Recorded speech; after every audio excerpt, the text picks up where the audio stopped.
एक मुलगा म्हणाला, जगात भूत आहे का? असेल तर कसे असेल? तेव्हा तो बोलला की माझा मित्र काशीनाथ जठर माझ्याकडे आला व मला म्हणाला, रामदास, आज रात्री माझ्याबरोबर झोपायला रानात आमच्या गोठ्यावर यावे लागेल. मी विचारले, का रे? तो म्हणाला, अरे दादा व वहिनी लग्नाला गेले आहेत, ते येणार नाही. व गोठ्यावर गाई व म्हशी आहेत, तेव्हा जावं लागेल. मी त्याला होकार दिला. रात्री आम्ही दोघे रानातील गोठ्यावर झोपायला गेलो. रात्री तेथे शांत झोप लागली. सकाळी पहाटे जाग आली. नंतर झोप काही यांना.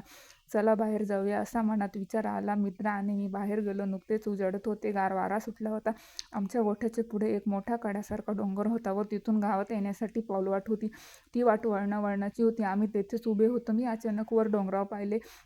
तेथील पाऊल वाटेने एक नऊवारी लुगडे नेसलेली व डोक्यावर गाठोडे असलेली बाई चालली होती.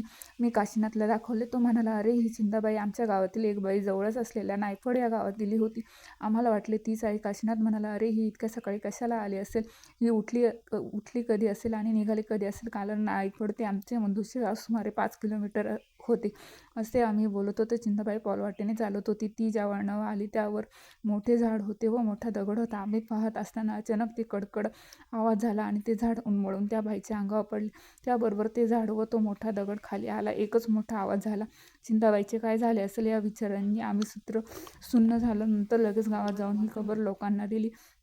सर्वजण घटना घडली तेथे आलो तर त्या ठिकाणी झाड, चिंताबाई व दगड यापैकी काहीही दिसले नाही. लोकांनी आम्हाला वेड्यात काढले व तुम्हाला भास झाला असे म्हणून निघून गेले. परंतु एक कळले नाही, एकाच वेळी दोघांना कसा भास झाला. नव्हे, ते भूतच होते याची पक्की खात्री झाली.